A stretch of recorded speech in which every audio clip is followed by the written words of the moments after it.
KPM. Kenapa studio gelap sangat ni? Nasib baik kawan saya bagi alat ni. Katanya bila pusing benda ni akan menyala lampunya. Okey, jom kita tengok. Adalah lampu menyala. Bestnya. Hai Sean. Seronok sangat ni. Buat apa ni Sean? Hai cikgu. Inilah dia. Tadi kawan saya dah bagi tahulah bila saya pusing benda ni, lampu akan menyala. Tapi macam mana boleh jadi macam ni tu? Itulah yang kita nak belajar hari ni Sean. Tentang penjana. Bagaimana arus boleh terhasil. Itulah tajuk yang kita akan belajar hari ini. Baik cikgu, jom kita belajar. Okey, jom.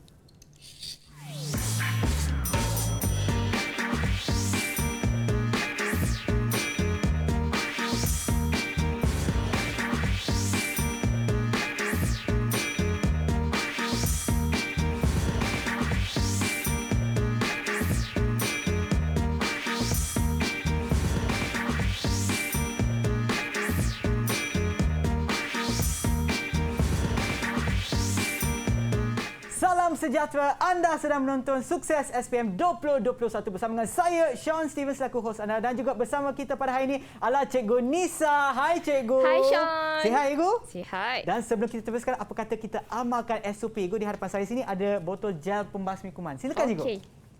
Okey. Dan seperti mana yang anda tahulah, yang menonton di rumah tu kena sentiasa mengikut SOP yang ditetapkan bagi menangani penularan COVID-19. Seperti kita berdua kan memakai pelitup muka, kena kat cuci tangan ataupun pakailah gel pembasmi kuman untuk memastikan tangan anda sentiasa bersih.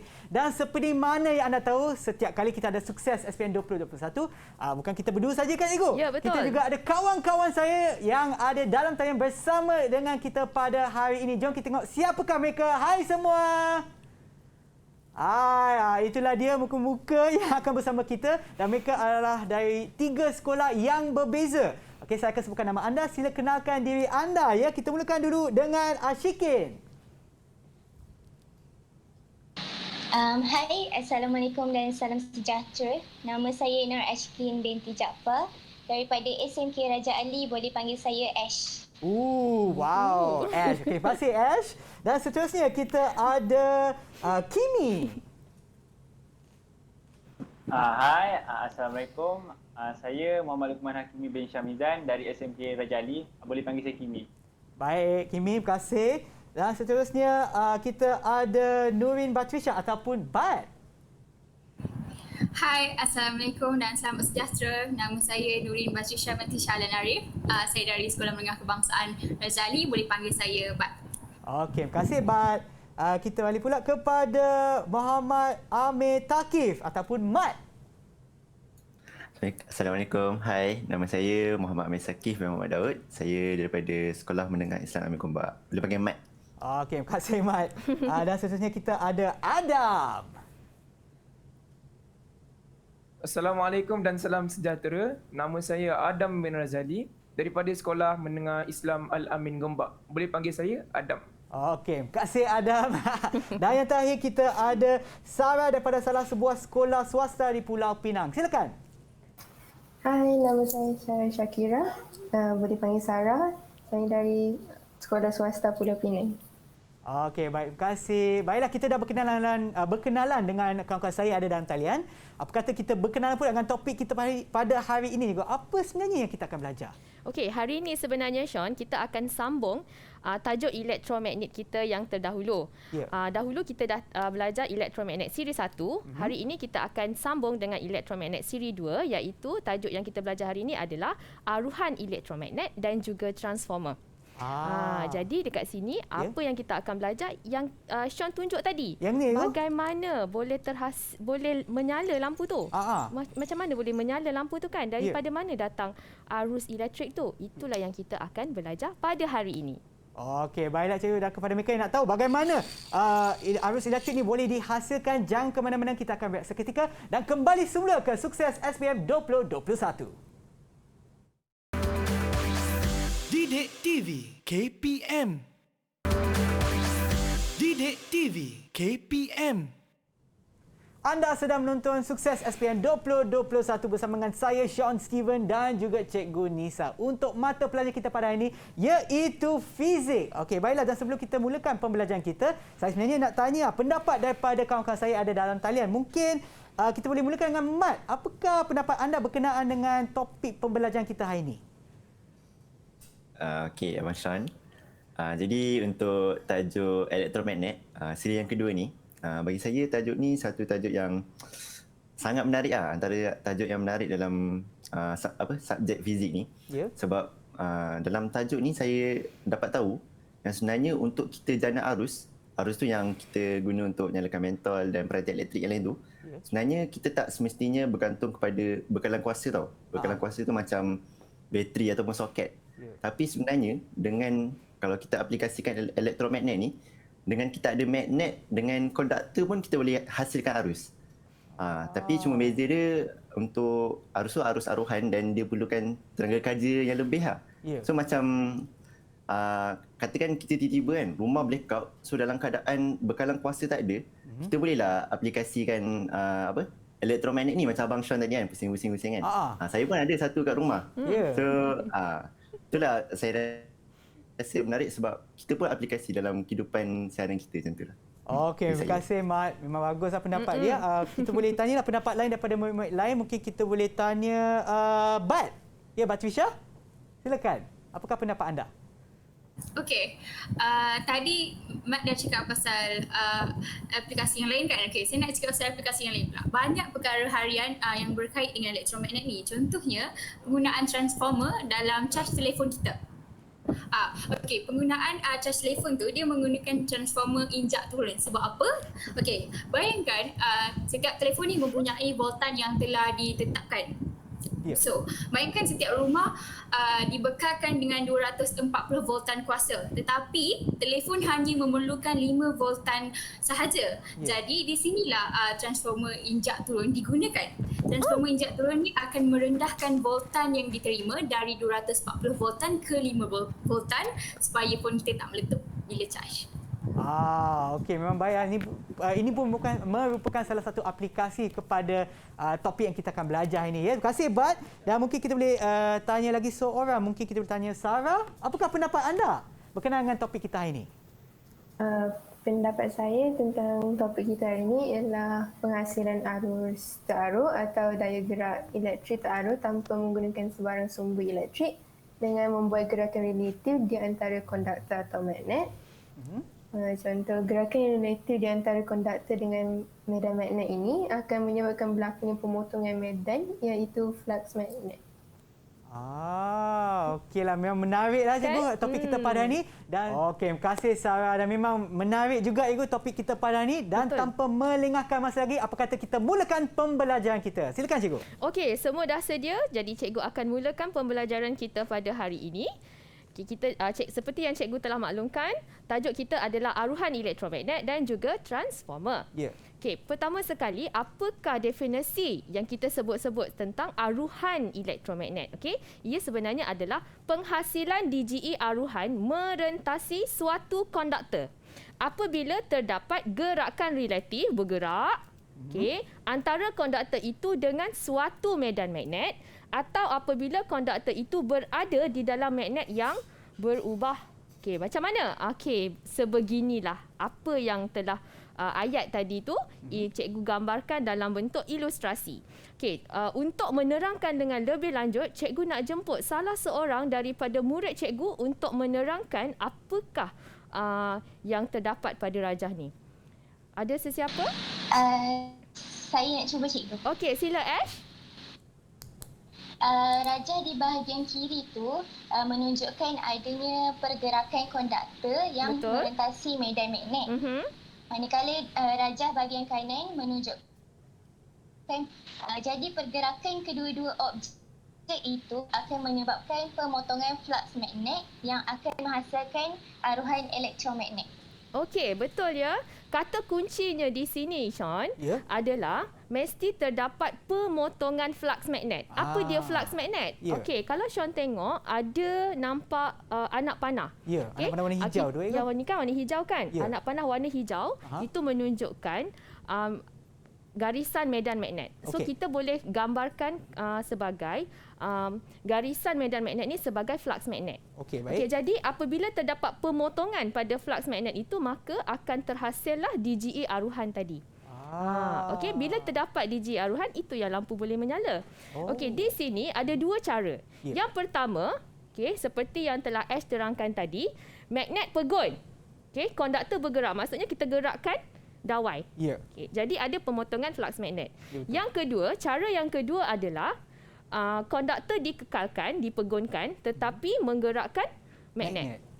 Okey, jadi syaratnya di sini Sean, tak kisah mana-mana yang gerak asalkan ada pemotongan flux.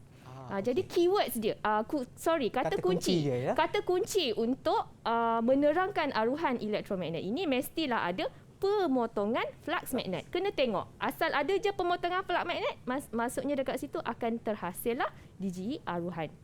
Okey, terima kasih Ash. Seterusnya, kita akan terus tengok kepada faktor mempengaruhi DGE aruhan. Macam tadi kan, Sean gerakkan penjana. Kita panggil penjana tadi tu. Satu contoh dinamo.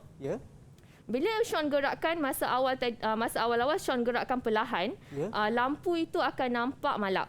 Kan? Tetapi bila Sean menggerakkan dengan lebih laju, Sean akan dapati lampu lebih terang. Betul. Okey, jadi itu adalah di bawah faktor mempengaruhi DGE aruhan. Sebelum cikgu menerangkan dengan lebih lanjut, cikgu nak minta seorang murid cikgu untuk menerangkan dahulu tentang hukum Faraday. Tiba-tiba ada hukum Faraday. Lepas tu ada 3 faktor kan? Okey, cikgu nak minta salah seorang daripada murid cikgu untuk menerangkan dulu apa yang ada pada slide ini. Sila. Saya cikgu. Okey, Kimi.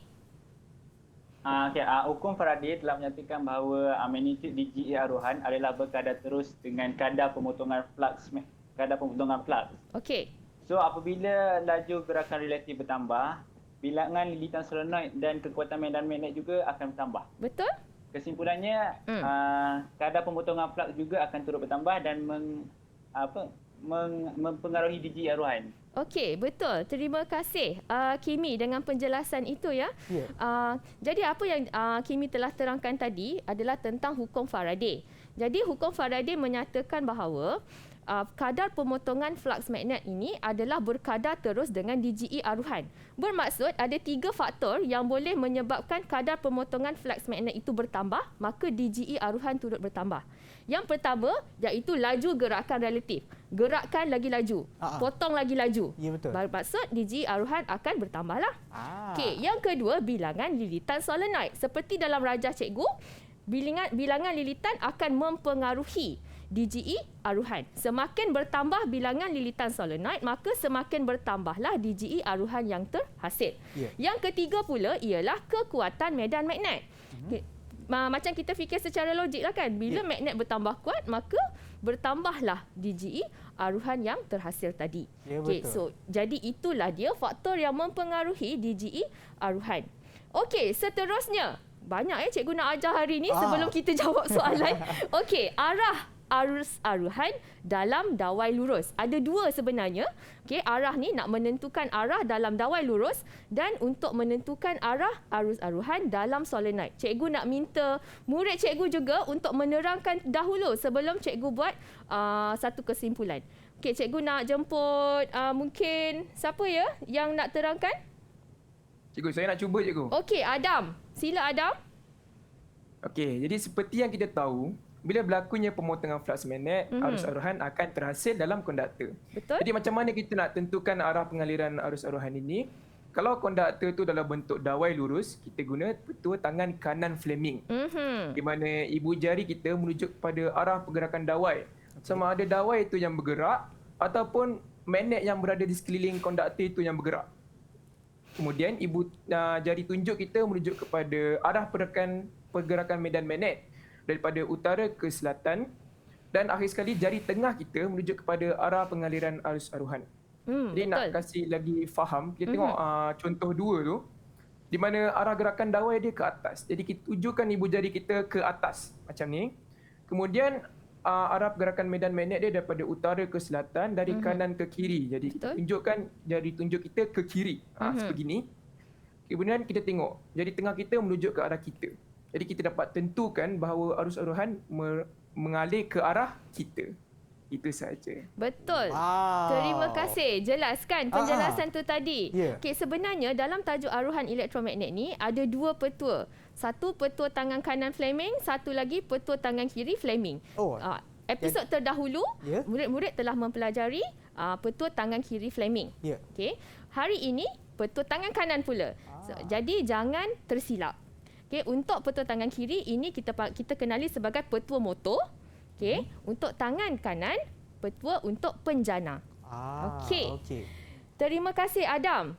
Lagi satulah Adam, cikgu nak minta Adam terus terangkan tentang arah arus aruhan dalam solenoid dan juga tentang hukum Lenz. Boleh Adam? Boleh cikgu. Okey.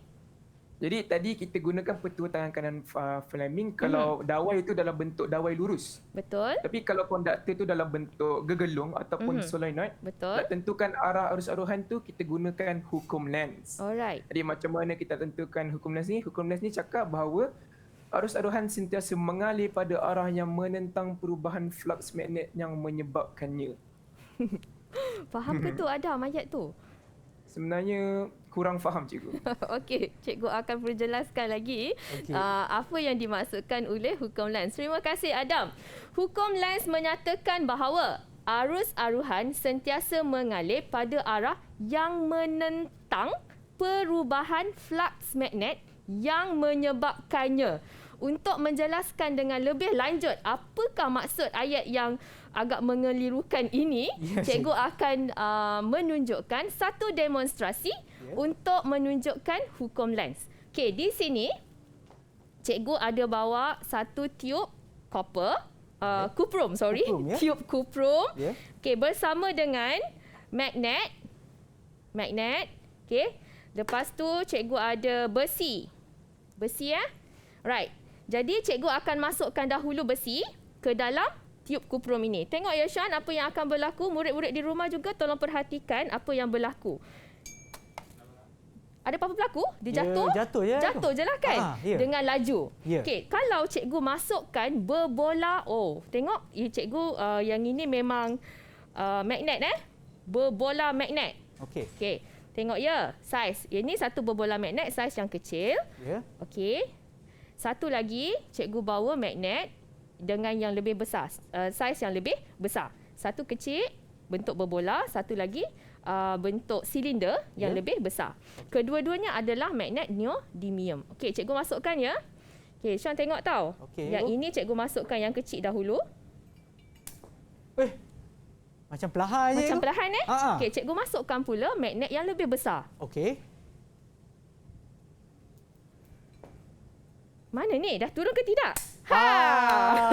Nampak tak perbezaannya? Tadi. Kan? Okey, kalau kita perhatikan tadi Sean, sepatutnya sepatutnya lah secara logiknya kita fikir semua objek tadi akan jatuh terus macam bola besi tadi. Tetapi tidak berlaku perkara tersebut kepada berbola magnet. Kan? Pada magnet. Magnet tu seolah-olah macam turun lambat. Kan? Apa yang berlaku sebenarnya kepada magnet tersebut kan? Sebenarnya cikgu ada buat satu rakaman lebih awal daripada atas tiub kuprum ini. Boleh kita saksikan dahulu video tersebut. Sambil tu cikgu akan tunjukkan, cikgu akan perjelaskan dengan lebih lanjut tentang hukum Lenz ini tadi. Okey, baik cikgu. Okey.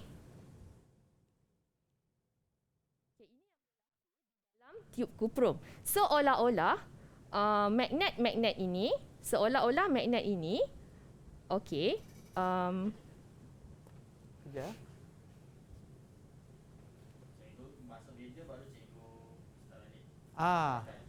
bila cikgu laju sangat ke? Tak. Ya. Cuma bila video dah start baru cikgu terangkan lah. Biarkan dulu video tu. Okey. Alright. Awak bagi cue kat cikgu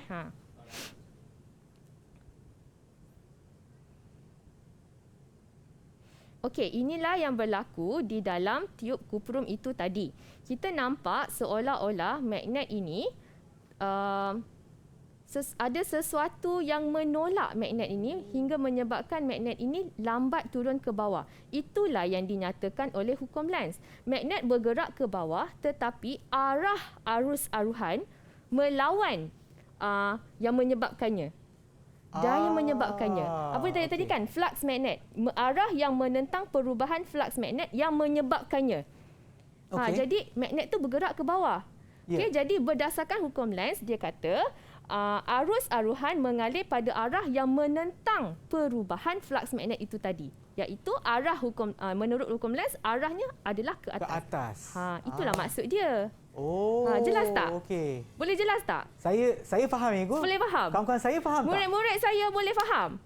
Faham, Alhamdulillah. Dan cikgu harap murid-murid di rumah juga boleh faham dengan lebih baik tentang hukum Lenz ini. Okey, seterusnya cikgu nak teruskan. Okey, ini adalah kesimpulan tentang apa yang telah kita pelajari, iaitu hukum Faraday, hukum Lenz. Kesimpulannya, hukum Faraday melibatkan magnitude DGE aruhan. Sama ada kuat ke atau lemah. Hukum Lenz pula untuk menunjukkan arah DGE aruhan. Okey, kita dah banyak dah kita belajar. Tiba masanya untuk kita cuba soalan contoh yang pertama. Sila, siapa yang nak jawab? Saya, Cikgu. Okey, Sarah. Sila, Sarah. Apabila sebuah magnet bar ditolak dengan lebih laju ke dalam solenoid, magnitude arus teraruh yang terhasil turut meningkat. Ini dinamakan oleh B, hukum Faraday. Yes, betul Sarah. Very good. Tepat sekali. Tepat sekali, kan? Kalau kita tengok tadi, macam kesimpulan yang telah cikgu tunjukkan, ya. Untuk magnitude aruhan, adalah hukum Faraday. Kalau arah sahaja, itu adalah hukum Lenz. Soalan contoh yang kedua. Okey, siapa nak cuba? Saya. Okey, baik. Sila, baik. Baca soalan dulu. Okey. Raja menunjukkan peraturan tangan kanan Fleming. Antara yang berikut, manakah yang menunjukkan penggunaan peraturan tangan kanan Fleming yang betul? Okey. Yang mana satu? Okey. D, untuk menentukan arah arus aruhan. Okey, untuk menentukan arah arus aruhan. Kita tahu petua. Kita tahu dah petua tangan kanan. Tapi apa guna dia? Inilah dia, untuk menentukan arah. Okey? Untuk menentukan arah. Yes, betul jawapan Bat tadi. Bagus. Terima kasih Bat. Okay. Bagus. Okey, seterusnya kita akan teruskan dengan soalan contoh yang ketiga. Siapa ya nak cuba? Saya, Cikgu. Matt, sila Matt. Okey, soalan contoh 3. Rajah menunjukkan dua magnet bar X dan Y tergantung bebas di kedua-dua hujung solenoid. Pemerhatian manakah yang betul apabila switch dihidupkan? Dia minta pemerhatian kita kan? Okey, jadi Mat boleh terangkan dulu tak? Sebelum cikgu tunjukkan jawapan-jawapan pilihan, boleh Mat terangkan dulu tentang bahagian ni? Boleh, Cikgu. Okey, saya sila. terangkanlah pemerhatian saya. Kalau tengok rajah ni, kita tengok ada solenoid. So, apa yang macam cikgu dah terang tadi, kalau solenoid kita nak tentukan dia punya arah arus, kita boleh guna hukum Lenz. Betul tak? Betul. So, dengan menggunakan hukum Lenz, kalau hukum Lenz ni, dengan kita menggunakan magnet, kita pun boleh tentukan kutub dia, kutub solenoid tu. So, kalau macam mana dengan kita mendekatkan ataupun menjauhkan magnet tu. Tapi kalau kita tengok rajah ni, magnet, kedua-dua magnet tu dia tak nyatakan pun sama ada dia didekatkan ataupun dijauhkan. Jadi sebenarnya kita tak boleh nak tentukan pun dia punya dia punya kutub. Lepas tu Mat nak buat macam mana? Tapi kalau tengok dekat rajah ni dia ada tunjuk arah macam arus ke atasnya tu tau. Betul. Mesin-mesin ke atas kan. Jadi bila dah ada arus, sebenarnya kita boleh tentukan lah. Sebenarnya kita boleh tentukan kutub dia. Macam mana dengan kita menggunakan petua genggam tangan kanan. So kalau kita buat petua genggam tangan kanan macam ni kan. So disebabkan arus dekat atas, saya buat tangan saya macam ni. Betul. Betul ke ni? Macam ni lah kot. Kalau dari sudut pandang saya macam ni kan. Okey. So arus dekat atas dan macam mana kita tahu kutub, kita boleh wakilkan ibu jari kita sebagai kutub utara dan berlawanan dia adalah sebagai kutub selatan. Betul. Jadi kalau kita cek balik, berpadu dia sama. Arus ke atas dan kutub dia lah sebelah kiri tu adalah utara dan kanan tu adalah selatan. So bila kita dah tahu kutub, kita boleh tahulah apa akan terjadi dekat kedua-dua magnet sebelah kiri dan kanan tu. Okey, so, jadi kan Matt, kalau macam tu di sebelah solenoid yang sebelah magnet X ni, apa dia punya kutub? Apa tu? Di sebelah magnet X, dia punya kutub adalah kutub utara untuk solenoid. Okey, kutub utara untuk solenoid. Di sebelah magnet Y? Di sebelah magnet Y, kutub dia adalah kutub selatan. Okey, betul. Okey, sekarang kan kita dah tahu dah kutub macam Matt dah terangkan. Okey, jom kita tengok apakah pilihan jawapan yang ada. Okey. Kalau berdasarkan apa yang telah Matt terangkan tadi, Matt, apakah jawapan pilihan antara A, B, C dan juga D, Matt? Okay. Kalau saya nak jawab D. Okey. Magnet X bergerak mendekati solenoid dan magnet Y bergerak menjauhi solenoid. Anda pasti dengan jawapan anda? Jawapan muktamad ke? Jawapan muktamad ke? Saya rasa saya pasti sebabkan kutub solenoid itu utara.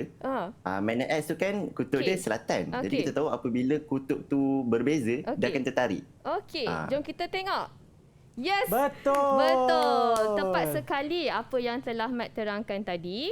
Jadi sebenarnya soalan tadi itu lebih kepada untuk menguji kefahaman murid-murid tentang hukum Lenz. Okey.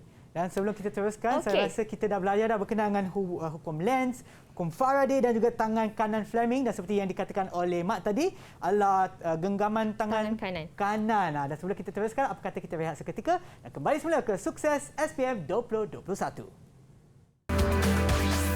Didik TV KPM. Didik TV KPM. Mata pelajaran kita pada hari ini adalah fizik bersama dengan Cikgu Nisa. Baiklah Cikgu, jom kita teruskan. Okey, tanpa membuang masa, mari kita teruskan dengan soalan contoh yang keempat. Raja 4.1 dan 4.2 menunjukkan satu magnet bar dijatuhkan ke dalam dua gegelung yang berbeza daripada ketinggian yang sama. Okey. Soalannya, namakan kuantiti fizik yang diukur oleh galvanometer. Cikgu nak tanya Sean, boleh ke Sean? Boleh lah, Cikgu. Boleh. Sean rasa apa tu, Sean? Okey, jawapan berdasarkan nombor apa yang 1 tu. Cikgu dah ajar tadi, jawapannya adalah aruhan. Betul? Jawapan muktamad. Muktamad. Tak ada talian hayat kan? Tak ada talian hayat. So, jom kita semak. Betul, Sean. Aruhan. Okey. Bagus. Okey, seterusnya, Cikgu nak minta murid Cikgu untuk jawab soalan yang seterusnya. Siapa ya? Saya, Cikgu. Okey, Ash. Sila, Ash. Terus bagi jawapan ya, Ash. Okey. Kena baca soalan tak, Cikgu? Tak payah baca soalan. Ash terus berikan apakah jawapan Ash. Okey, saya ada 3 poin dekat sini. Poin yang pertama adalah kekuatan medan magnet rajah 4.1 dan rajah 4.2 adalah sama. Okey. Poin yang kedua, bilangan lilitan gegelung rajah 4.1 adalah lebih kecil daripada rajah 4.2. Dan tiga adalah saiz pesongan penunjuk galvanometer rajah 4.1 adalah lebih kecil berbanding dengan rajah 4.2. Okey, jom kita semak jawapan Ash tadi. Kekuatan medan magnet sama. Okey, bilangan lilitan gegelung, Ash jawab 4.1 kecil daripada 4.2, boleh? Betul? Okey. Saiz pesongan penunjuk jarum galvanometer 4.1 juga kecil daripada 4.2. Betul. Jawapan Ash juga betul. Jawapan yang cikgu tunjukkan pada skrin juga adalah betul. Bagus, Ash. Okay. Cuma cikgu nak bagi sedikit tips di sini. Ada 3 markah dalam soalan yang panjang. Bermaksud ada 3 soalan di sini, iaitu yang pertama, cikgu nak cadangkan kepada murid-murid semua untuk gariskan semua soalan supaya murid-murid tidak tertinggal mana-mana soalan yang diberikan. Ini yang pertama, bilangan lilitan yang kedua, dan saiz pesongan adalah soalan yang ketiga, dan sila tuliskan dalam bentuk begini, bentuk point. Ya. Okey, bagus Ash. Cikgu nak minta Ash teruskan dengan soalan yang seterusnya ni. Ash terus bacakan apakah jawapan Ash nak berikan untuk jawapan ni. Okey cikgu. Poin yang pertama, semakin bertambah bilangan lilitan gegelung, semakin besar pesongan penunjuk jarum galvanometer. Okey. Poin yang kedua, semakin tinggi kadar perubahan flux, semakin besar magnitude arus aruhan. Okey Ash, betul Ash. Terima kasih Ash. Bagus jawapan Ash tadi. Jawapan Ash juga betul. Jawapan yang cikgu letakkan pada skrin adalah cadangan jawapan yang cikgu berikan untuk rujukan semua murid. Okey, di sini ada dua juga soalan iaitu bilangan lilitan gegelung, hubungan di antara bilangan lilitan gegelung dengan saiz pesongan, serta lagi satu hubungan antara kadar perubahan flux magnet dengan magnitude aruhan. Dua soalan, ada dua markah, tuliskan dalam 2 poin yang berbeza. Okey, sebab apa ya Sean? Kita sekarang ni nak mengajar murid-murid supaya menulis jawapan dengan baik.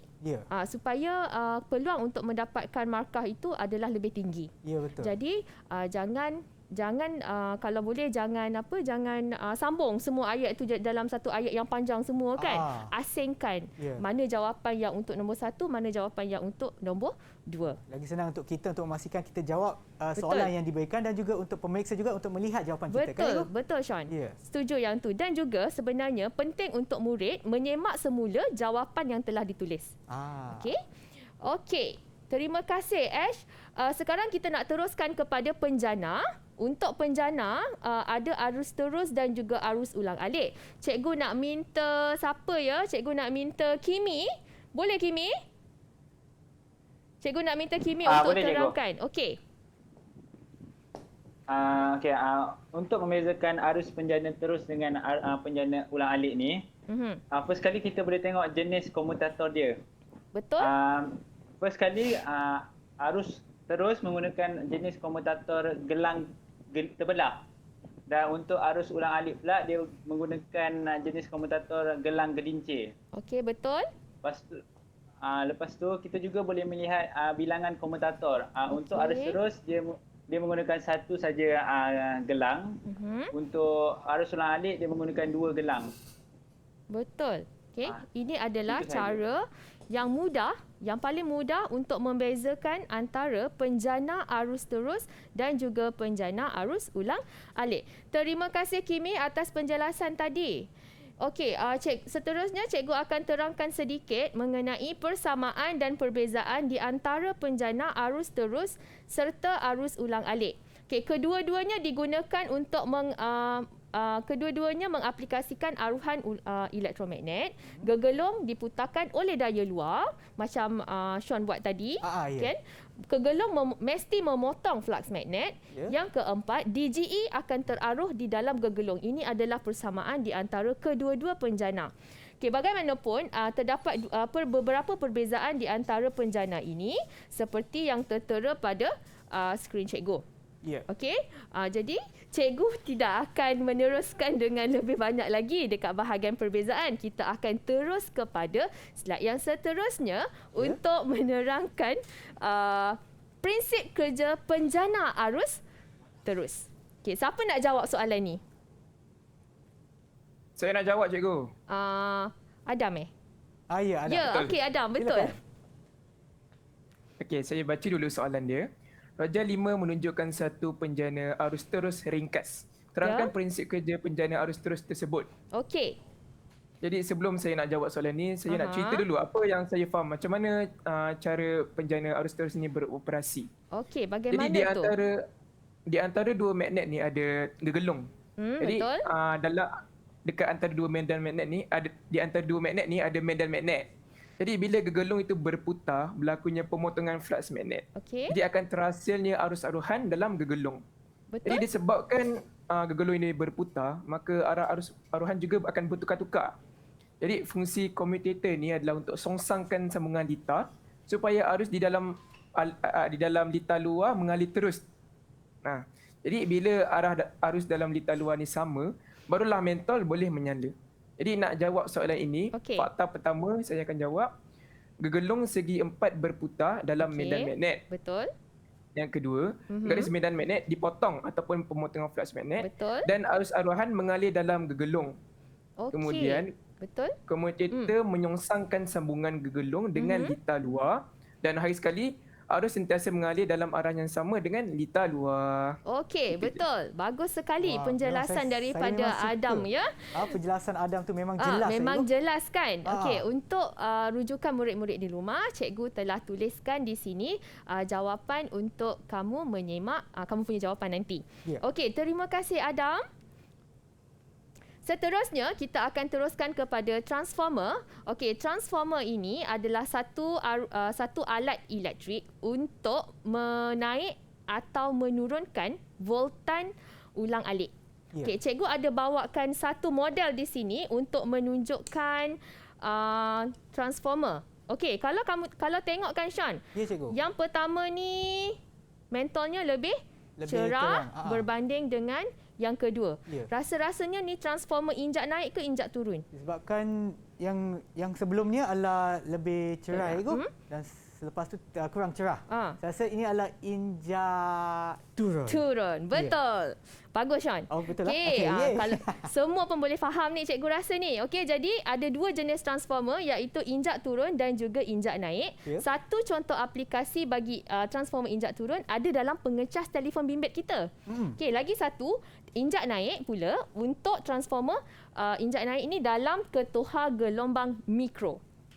Okey, cikgu akan teruskan dengan punca kehilangan tenaga. Sebenarnya cikgu akan lajukan saja di sini. Cikgu just akan sebut punca kehilangan tenaga sebab transformer yang selalu kita buat kira-kira dalam peringkat SPM ni adalah kita anggapkan semua transformer unggul. Iaitu kita anggapkan transformer ni tak ada kehilangan tenaga. Tetapi sebenarnya bukan itu yang berlaku lah kan. Okey, punca kehilangan tenaga ni boleh jadi daripada rintangan gegelung, arus pusar, histeresis dan juga kebocoran flux magnet. Okey.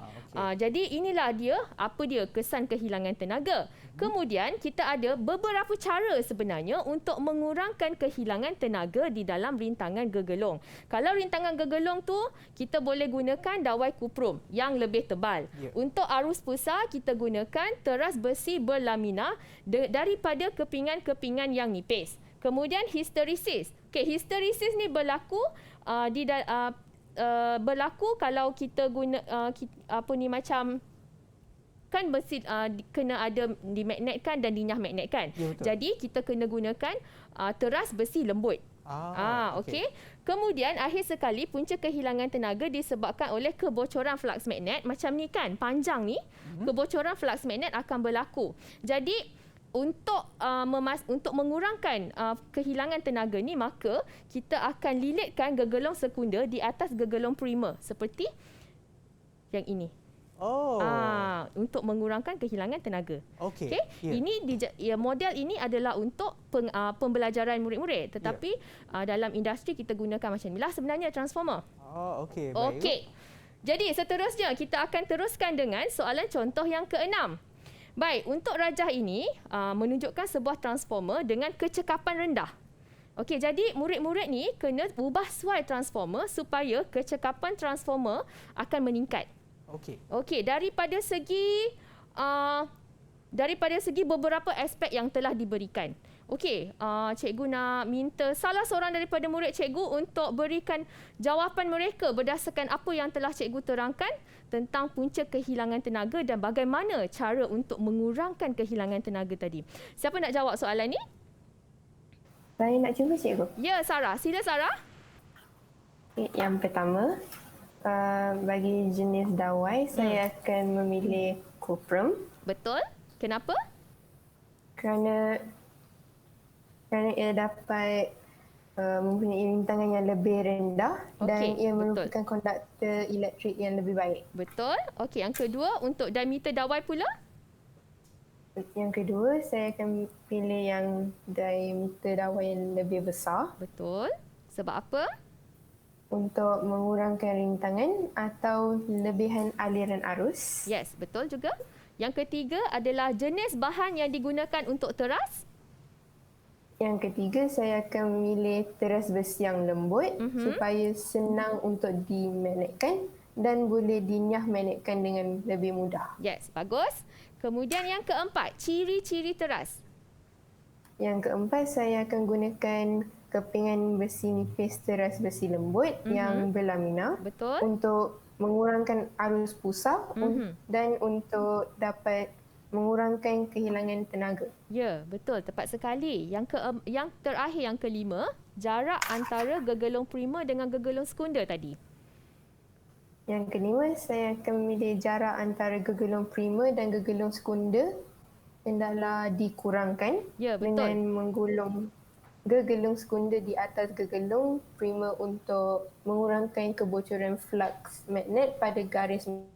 Okey, betul. Betul lah jawapan Sarah tadi. Tepat sekali. Syabas Sarah.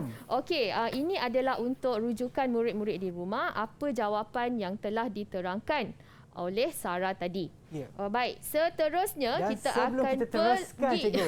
Saya terpaksa nak pergi tandai, cikgu. Boleh ke, cikgu? Boleh. Okey, oleh itu kita akan berehat seketika dan kembali semula ke Sukses SPM 2021. Jangan ke mana-mana. Didik TV KPM. Didik TV KPM. Kembali semula menonton Sukses SPM 2021 bersama dengan saya Sean Steven dan juga Cikgu Nisa. Baiklah cikgu, jom kita teruskan. Okey, kita teruskan dengan soalan yang seterusnya. Okey, Raja ni menunjukkan sebuah transformer ringkas. Nyatakan jenis transformer yang digunakan.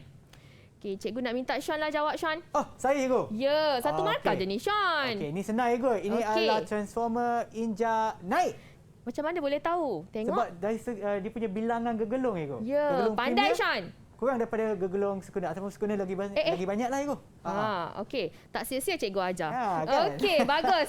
Transformer injak naik. Tengok pada bilangan gegelung je. Yeah. Okey, mengapa transformer dapat berfungsi dengan menggunakan arus ulang alik tetapi bukan arus terus? Okey, di sini cikgu akan terus berikan jawapan. Okey, di sini arus ulang alik menghasilkan medan magnet yang berubah-ubah, itu keyword yang pertama. Yang kedua, kata kunci yang kedua, arus ulang alik mengalir dalam gegelung prima, medan magnet yang berubah-ubah, kena ada perkataan berubah-ubah ni, memotong gegelung sekunda, maka akhirnya arus akan teraruh dalam gegelung sekunda. 4 markah dekat sini. Okey. Seterusnya, kita akan tengok contoh soalan bahagian apa ni yang tu cikgu tengok kan. Okey, menunjukkan ciri-ciri bagi 4 transformer yang berlainan iaitu P, Q, R dan S. Sebagai seorang juruteknik, anda ditugaskan untuk mengkaji kesesuaian spesifikasi transformer yang disenaraikan di atas supaya boleh dipasangkan pada sebuah alat pengecas bateri bagi telefon bimbit. Tentukan transformer yang paling sesuai digunakan, berikan sebab kepada pilihan anda. Jadi murid-murid akan diberikan beberapa pilihan dengan ciri-cirinya. Ya. Okey, cikgu nak minta seorang murid cikgu untuk berikan jawapan dekat sini. Ini sebenarnya adalah soalan esei bahagian B dalam kertas 2. Okey. Okey, siapa ya? Saya cikgu. Okey, Kimi. Sila Kimi. Untuk jenis teras, Kimi akan pilih? Teras besi lembut. Teras besi lembut. Jadi pangkahkan terus. Sean, pangkahkan terus. Ya, murid-murid di rumah pun pangkahkan terus yang tak betul. Untuk struktur teras? Teras besi berlamina. Okey, teras besi lamina. Kemudian jenis transformer? Injak turun. Injak turun. Sebab tadi pengecas telefon bimbit kan? Mesti nak kena injak turun. Okey, jadi dah nampak tak jawapan dia dekat mana? Dah nampak dah. Dah nampak dah? Okey, lepas tu bahan dawai dalam gegelung? Kuprum cikgu. Kuprum. Jadi jawapannya ialah? Transformer Q.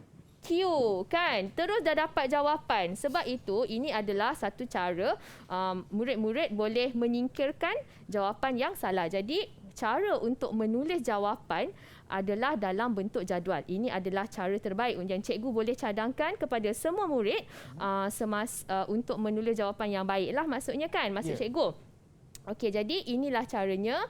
Ada bahagian aspek dan juga penerangan. Okey. Right. Habis. Sean. Habis soalan. Habis soalannya. Kita tiba kepada rumusan. Ya, cikgu. Silakan. Okey. Untuk bahagian rumusan ni, cikgu nak minta 2 orang murid cikgu okey, untuk bagi pendapat apa yang telah mereka pelajari pada hari ini. Siapa nak bagi rumusan? Saya Cik. Okey, Ash kan? Sila Ash. Okey, melalui tajuk aruhan elektromagnet ini, saya dapat mempelajari bahawa DGE aruhan akan bertambah apabila melibatkan 3 faktor di bawah hukum Faraday. Okey, iaitu betul. saya singkatkan sebagai LBK. L ialah apabila laju gerakan relatif bertambah, DGE aruhan juga akan bertambah. Okey. B ialah bilangan lilitan solenoid yang bertambah, dan K ialah kekuatan medan magnet bertambah menyebabkan DGE aruhan juga bertambah. Ya. Bagus kan? LBK. Untuk faktor mempengaruhi DGE aruhan adalah LBK. Ya. Okey, bagus Ash. Terima kasih Ash. Ada mungkin kita boleh minta lagi seorang murid cikgu untuk bagi satu lagi rumusan? Cikgu, saya nak cikgu. Adam ya? Oh, Adam. Ya, betul. Ya Alam, sila Alam. Jadi untuk rumusan ni, saya nak ceritakan sikit apa kaitan aruhan elektromagnet ni dengan hidup kita. Apa antara aplikasi arus aruhan dalam hidup kita. Jadi cikgu sekolah saya dah cakap yang arus aruhan ni dia berkait rapat dengan penghasilan generator. Jadi generator ni bila kita tarik tali dia, gegelung dalam generator tu akan berpusing menyebabkan pemotongan flux magnet dan menghasilkan arus aruhan. Jadi bila generator ni disambungkan dengan alatan elektrik tu boleh hidup. Sebab ada arus yang dibekalkan oleh generator tersebut. Itu je. Okey. Wow. Itu ya. Okay, so jadi cikgu rasa dah lengkap dah rumusan yang telah diberikan oleh murid-murid cikgu tentang apa yang telah dipelajari sepanjang episod untuk kali ini, Sean. Okey, terima kasih Cikgu Nisa atas perkongsian ilmu cikgu pada hari ini dan juga kepada rakan-rakan saya yang ada dalam talian. Kita ada Ash, Kimi, Bat, Mat, Adam dan juga Sarah kerana sudi bersama kita untuk hari ini, dan kita akan berjumpa lagi di episod yang seterusnya di Sukses SPM 2021. Jumpa di sana. Bye-bye. Oh, cikgu, saya nak tengok yang ni, cikgu. Ini, sila-sila.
Didik TV KPM